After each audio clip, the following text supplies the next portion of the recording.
Deddy Mulyadi. Kalau Anda serius mau perang, jangan gunakan masyarakat. Ayo kita janjian saja. Hari apa, tanggal berapa, jam berapa, tempatnya di mana. Anda yang tetepin, kita akan datang. Takbir. Saya mau tanya umat Islam, siap hadir? Siap duel 1 lawan 1? Siap tangan kosong? Siap pakai golok? Siap pakai parang? Siap pakai basoka? Siap pakai AK? Silakan Deddy Mulyadi tetepin. Mengajar tidak. Kalau kau mau perang yang gentleman, mau perang, tetepin. Kau bawa 1000, kita bawa 1000. Kau bawa 2000, kita bawa 2000. Kau bawa 10.000, kita bawa 10.000. Silakan tetapkan tempatnya, tempatnya, harinya, Kami Putra Nusantara. Kami menjawab tantangan Rizik Syihab pasca bulan Ramadan mengajak perang kepada orang-orang pribumi Nusantara. Ingat, kami orang-orang Nusantara tidak akan mundur satu jengkal pun. Kami siap berkorban membela tanah air NKRI harga mati. Kami siap dimanapun Anda melawan perang kepada kita, kita tidak akan mundur satu jengkal pun. Siap saudara? Siap. Siap saudara? Siap. Dengarkan itu, Rizik Syihab, kalau Anda berani, jangan bawa-bawa pribumi saudara-saudara kita. Anda bawa itu antek-antek diberikan nyaman. Kami siap. Di mana? Tentukan waktunya. Siap saudara? Siap. Siap saudara? Siap. Aduh. Nusantara. Gero mikir. Gero mikir. Gero mikir. Dan ini teman-teman kami, sahabat-sahabat PWILS Bayumas. Kami menindaklanjuti hasutan dari Rizik yang katanya pasca bulan Ramadan ini mau mengobatkan perang kepada kami. Kami siap. Banyumas siap. Siap. Siap semua. Siap.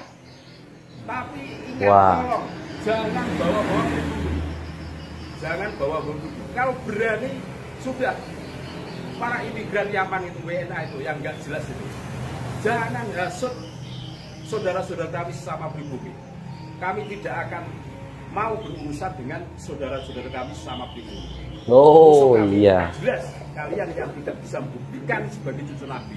Jelas ya? Jelas. Siap ya? Siap. Ini ojo cengkeman nang media sosial. Iki lo Google, Mijen Demak, Kota Bintoro siap menata kamu dimanapun tempat. Buntung. Nyil. Assalamualaikum warahmatullahi wabarakatuh. Waalaikumsalam warahmatullahi wabarakatuh. Pernyataan sikap kami, masyarakat dan Laskar Sabilillah Kabupaten Purbalingga menyatakan: 1. Mengutuk keras statement Rizik yang mengatakan monyet-monyet kepada warga pribumi dan para jenderal, serta menabuh genderang perang melawan pribumi. 2. Kami masyarakat dan Laskar Sabilillah tidak takut dan siap melayani tantangan Rizik kapanpun dan dimanapun tempatnya. 3. Kami masyarakat dan Laskar Sabilillah menolak kehadiran Habib dalam bentuk kegiatan apapun di Kabupaten Purbalingga. Aduh, mantap nih. 4. Kami masyarakat dan Laskar Sabilillah memohon kepada penegak aparat hukum untuk menindak tegas pernyataan Rizik yang berpotensi memecah belah dan mengadu domba sesama anak pribumi. Demikian pernyataan kami untuk merespon mulut kotor Rizik Syihab. Wassalamualaikum warahmatullahi wabarakatuh. Waalaikumsalam warahmatullahi wabarakatuh. Siapa kita?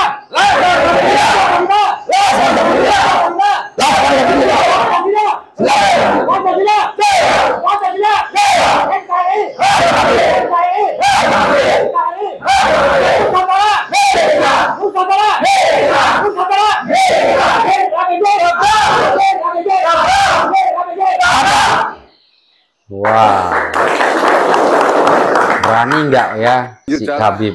Kalau polisi tidak segera menangkap Rizik Syihab, maka kita sudah dari Banyumas mengingatkan itu semua.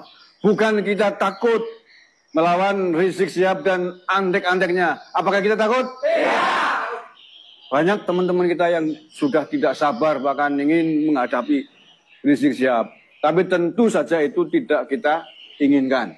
Tidak kita kehendaki.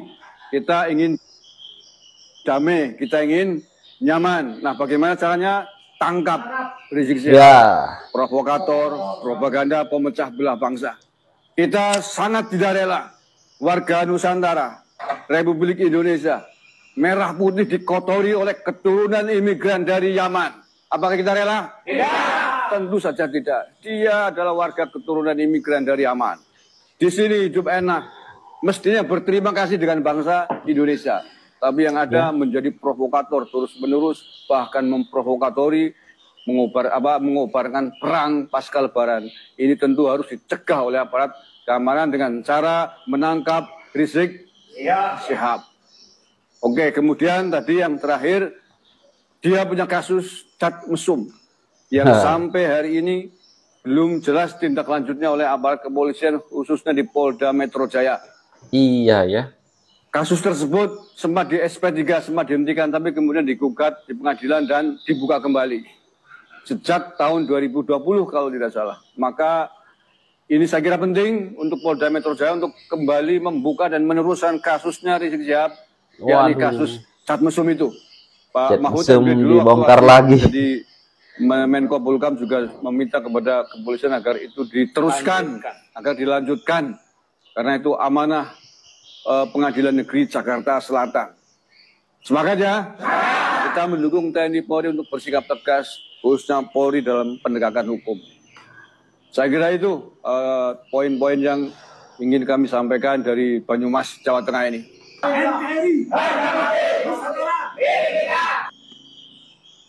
Wah. Mau jadi gubernur. Lo mau nyebarin kesesatan satu provinsi. Saya mau tanya, kalau yang kayak begini biarin apa lawan? Biarkan atau lawan? Saya mau tanya, warga Jawa Barat rela tidak gubernurnya suka kesesatan? Rela atau tidak? Pak Kiai, upami bade menten kanu kaislaman kuring, tong menten iketna, tong menten pangsihna, tong menten ucapanana, geura penten eta pulpen kuring nyusun anggaranana. Lamun anggaran ieu APBD berpihak anu 8 asnaf, ngabebaskeun budak yatim, ngurus jalma miskin, ngajamin kesehatan, ngajamin daharna rakyat, ngajamin jalanna supaya aralus, ngajamin air bersihna, ngajamin imahna, ngajamin katangtreman ibadahna. Tah tidinya munten kaislaman. Assalamualaikum warahmatullahi wabarakatuh. Rizik Syihab nantang perang ke Deddy Mulyadi. Deddy Mulyadi, kalau anda serius mau perang, jangan gunakan masyarakat. Ayo kita janjian saja. Hari apa, tanggal berapa, jam berapa, tempatnya di mana. Anda yang tetepin, kita akan datang. Takbir! Saya mau tanya, umat Islam siap hadir? Siap duel 1 lawan 1? Siap tangan kosong? Siap pakai golok? Siap pakai parang? Siap pakai basoka? Ini parahnya, harus ditangkap ini guys. Silakan Deddy Mulyadi tetepin. Mengajar tidak. Kalau kau mau perang yang gentleman, mau perang, tetepin. Kau bawa 1000, kita bawa 1000. Kau bawa 2000, kita bawa 2000. Kau bawa 10.000, kita bawa 10.000. Silakan tetapkan tempatnya, tempatnya, harinya, demi Allah.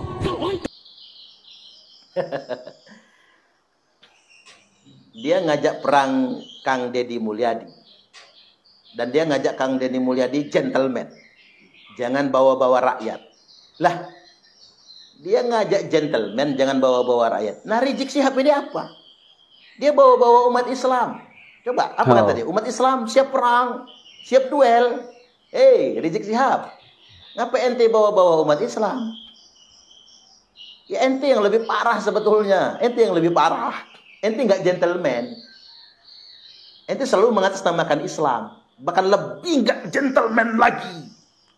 Ente ngaku-ngaku imam besar umat Islam. Oh. Lu umat Islam yang mana yang ngangkat ente sebagai imam besar? Mestinya umat Islam mesti tersinggung ini dengan kelakuan Rizik Syihab ini, yang kemudian disebut imam besar umat Islam. Siapa yang kemudian mengangkat ente? Jadi kita mesti waspada juga ini. Ingat Nabi sallallahu alaihi wasallam telah bersabda, "Innama akhafu ala ummati." Sesungguhnya benar-benar semata-mata aku sangat mengkhawatirkan, kata Nabi, menimpa di tengah-tengah umatku ini al-a'immatal mudillin, munculnya imam-imam yang menyesatkan. Ini jangan-jangan ini masuk dalam konteks ini loh. Karena ini kan pengakuan sepihak sebagai imam besar umat Islam. Padahal ngaku sebagai imamatul uzmah atau imamul a'zam, imam besar itu kan tidak sembarangan ngaku. Ini kan harus diangkat oleh umat Islam sedunia internasional. Ini lantas kemudian enak saja diangkat dari kalangan sendiri misalnya, dan ngaku-ngaku sebagai imam besar umat Islam. Ini kenapa nggak lebih parah lagi? Ini lebih berbahaya. Ini yang saya sebut dengan orang mengeksploitasi ajaran Islam demi kepentingan kelompoknya. Mereka gunakan pengakuan sebagai anak cucu Nabi. Mereka menggunakan jubah-jubah keagamaan, pakai imamah, menyerupai imamah Nabi. Mereka komis atau gamis panjang, seolah-olah mereka representatif sebagai orang yang mewakili Nabi. Apalagi dengan pengakuan sebagai anak cucu Nabi.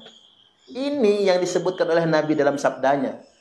Abghadul ibad ilallah. Hamba Allah yang paling dimurkai, yang paling dibenci oleh Allah adalah mangkana taubuhu khairan min amali. Orang yang jubah pakaiannya lebih istimewa daripada kelakuannya. Antakuna thiyabuhu thiyabal anbiya wa amaluhu amalal jabbarin. Jubahnya jubah kenabian, tapi kelakuannya kelakuan setan.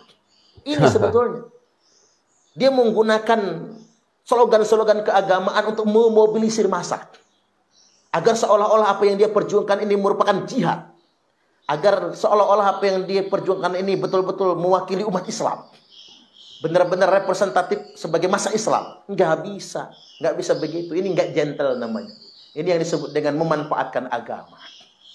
Ini yang disebut dengan beragama mengikuti hawa nafsu. Kita harus hati-hati dengan ini semua. Nah, terkait dengan konteks Kang Deddy Mulyadi, hari ini mungkin para pembencinya makin sakit hati. Deddy Mulyadi menunjukkan kinerja di luar ekspektasi kita semua. Saya pikir beliau ya standar-standar sajalah, pemimpin baik dan begitu, pemimpin merakyat, low profile misalnya, populis. Tapi ternyata kinerjanya baru beberapa hari saja menjabat Gubernur Jawa Barat, ada semacam terobosan-terobosan yang mengagetkan kita semua, yang kita jadi paham, oh ini toh pemimpin yang sesungguhnya itu, yang betul-betul bekerja buat rakyat. Hari ini bukan cuma rakyat Jawa Barat loh, bahkan masyarakat yang di luar Jawa Barat, Jawa, Sumatera, Kalimantan, bahkan sampai ke Papua, mengapresiasi cara kerja Gubernur Deddy Mulyadi. Kita semua senang. Di satu sisi beliau memahami tugasnya sebagai seorang kepala daerah, dan beliau betul-betul mengedepankan kepentingan rakyat tanpa harus melanggar undang-undang. Jadi sosok beliau ini menurut saya orang yang bisa bekerja. Orang yang bisa bekerja dalam konteks bisa mengeksekusi visi dan misi beliau. Jadi tidak cuma mengambang, bukan cuma slogan membela kepentingan rakyat, tapi betul-betul dieksekusi secara nyata dalam kebijakan langsung tanpa harus melanggar undang-undang. Ini kan keren sebetulnya. Dan banyak ide-ide brilian yang lainnya yang mungkin mesti dicontoh oleh kepala daerah yang lainnya. Kemudian yang berikutnya, beliau juga mengakomodir kearifan lokal. Kearifan lokal, tradisi Sunda, tradisi Jawa Barat, tradisi leluhur mereka, nilai-nilai tradisional yang oleh sebagian orang dikafir-kafirkan, dimusyrik-musyrikkan, dibid'ah-bid'ahkan, justru dijadikan nilai-nilai luhur kearifan lokal. Ini kan keren. Jadi Islam itu tidak harus kemudian menghukumi tradisi. Menurut saya Kang Deddy Mulyadi ini betul-betul mampu memadukan antara nilai-nilai keislaman dengan kearifan lokal. Tidak pernah membenturkan antara agama dengan budaya. Nah, dan ini keren. Pemimpin harus begitu. Karena kita nggak bisa menutup mata juga. Ada loh pemimpin-pemimpin yang seolah-olah Islami kan begitu ya. Membentur-benturkan nilai agama dengan nilai kearifan lokal. Bahkan ada di Jawa Barat juga seorang bupati yang nyegel gereja. Kok bisa ada kepala daerah nyegel gereja? Dia bukannya kemudian menyediakan fasilitas terhadap umat beragama untuk beribadah dengan baik, malah dia nyegel gitu loh. Padahal yang namanya pemimpin itu kan milik semua agama. Umat Islam, umat Nasrani, Katolik, Kristen, Hindu, Buddha, Konghucu. Ya mesti difasilitasi semua. Mereka nyaman dalam beribadah. Bukan malahan menyegel dengan alasan ini, itu, dan lain sebagainya. Dan justru Kang Deddy Mulyadi muncul sebagai pemimpin yang betul-betul pemimpinnya rakyat Jawa Barat. Apapun agamanya, apapun sukunya. Dan betul-betul menghargai budaya. Sekaligus juga menjunjung tinggi nilai-nilai spiritualitas keagamaan. Ini kan keren, ini keren. Harus dicontoh yang sedemikian rupa. Lah kok kemudian Rizik Syihab dan konco-konconya kemudian jadi kepanasan. Nganggap dia sebagai musuh Islam dan lain sebagainya. Kami dari Lampung dan mungkin dari belahan Nusantara yang lain, Kang Deddy Mulyadi mendukung panjenengan. Kalau istilah orang Jawa Barat apa? Bapak Aing. Bapak Aing. Jadi sudah ada terminologi baru buat Kang Deddy Mulyadi. Bapak Aing. Jadi beliau selain bapaknya orang Jawa Barat, beliau juga menjadi inspirasi bagi rakyat se-Nusantara. Bahwasanya masih banyak betul harapan. Masih banyak pemimpin bangsa ini yang merakyat, membela kepentingan rakyat. Tidak gimmick gitu loh. Merakyat itu gak gimmick. Kan ada sih yang merakyat itu gimmick gitu. Setelah menang lupa sama rakyat. Nah kalau justru begitu beliau menang, semakin sebagai gubernur, beliau tidak bisa tidur nyenyak lagi. Langsung start. Bagaimana menunjukkan betul membela kepentingan rakyat Jawa Barat. Nah ini keren. Bisa dicontoh loh oleh semua pihak sebetulnya. Ya. Bisa diteladani yang sedemikian rupa. Ya memang begitulah pemimpin. Sebagai pelayan masyarakat. Bukan minta dilayani. Tapi betul-betul melayani masyarakat. Antara ketegasan dan kebijaksanaan sejalan. Antara kepedulian sosial dengan taat terhadap aturan undang-undang itu mesti dipadukan sedemikian rupa. Dan ini representatif pada Kang Deddy Mulyadi. Itulah mengapa 7 golongan manusia yang akan mendapatkan naungan dari Allah. Sab'atun yudhilluhumullahu fi dhillihi yauma la dhilla illa dhilluh. 7 golongan manusia yang akan mendapatkan teduhan, naungan dari Allah. Pada hari tidak ada lagi naungan kecuali cuma naungan Allah, yakni di akhirat. Di hari kiamat nanti, yang nomor 1 itu adalah imamun adil, pemimpin yang adil. Imamun adil itu adalah orang yang bekerja sesuai dengan peran dan kekuasaan yang diberikan kepadanya. Kita jangan salah loh. Ada orang yang membangun cerita begini, oh pemimpin yang adil itu adalah ya kalau di rumah bisa istrinya soleha, anak-anaknya baik semua, rukun di rumah. Itu mah kepala rumah tangga. Bukan pemimpin dalam konteks gubernur atau presiden. Oh, pemimpin yang adil itu, imam yang adil itu adalah yang rajin baca Quran, bacaannya bagus, bisa ngimamin sholat. Itu mah imam sholat. Pemimpin yang adil dalam konteks ini adalah pemimpin yang menjalankan amanah dengan baik. Sebagai pelayan masyarakat. Dia tetap taat rambu-rambu undang-undang, aturan yang berlaku. Kemudian sejalan dengan itu dia betul-betul berjuang untuk mensejahterakan rakyat. Nah, mudah-mudahan para pemimpin di Indonesia masuk dalam golongan yang pertama ini, yang mendapatkan naungan dari Allah, yakni pemimpin yang adil. Kita hari ini kan lelah. Negara kita ini korupsinya bukannya tambah berkurang, tambah gede aja. Ada aja temuan. Itu yang ketemu. Gimana dengan yang tidak ketemu? Kita negara yang kaya, mestinya kita semua sejahtera. Dengan sumber daya alam yang ada ini, mestinya negara kita negara sejahtera. Tapi mengapa kita masih sangat miskin? Bahkan upah minimum di negara kita terendah nomor 6 sedunia internasional. Melarat dong kita. Ya baik guys, dan itu dia ya kan pernyataan Ustadz daripada Lampung ya kalau nggak salah. Ya lupa namanya ya kan guys. Nah, untuk Rizik Syihab yang nantang perang sekarang kayaknya nggak nyenyak tidur ya. Karena masyarakat pribumi sudah menanggapi tantangan si Rizik Syihab. Nah, tapi ya kan rakyat Banyumas ya kalau nggak salah tadi nggak mau dibentur-benturkan kepada sesama pribumi. Nah, jadi masyarakat pribumi ini katanya ingin melawan imigran yang dari Yaman. Aduh, parah. Kalau ini jadi ya kan guys, waduh, tapi semoga nggak jadi lah ya kan, semoga damai. Tapi mulut si kotor Rizik ini memang harus diberi pelajaran juga ya kan guys, harus ditangkap gitu ya kan, biar Indonesia ini damai ya kan. Selalu memprovokasi rakyat, bawa-bawa nama Islam lah ya kan, waduh heran lah ya kan. Lagi-lagian ngapain nantang-nantang Kang Deddy Mulyadi perang gitu kan bodoh lah kan. Ngakunya ya imam besar tapi kelakuannya kayak gini ya kan. Guys, apa pendapat kalian tentang Rizik Syihab yang nantang Kang Deddy Mulyadi perang? Silahkan komen di bawah ya. Dan sekian, terima kasih. Assalamualaikum warahmatullahi wabarakatuh. Bye.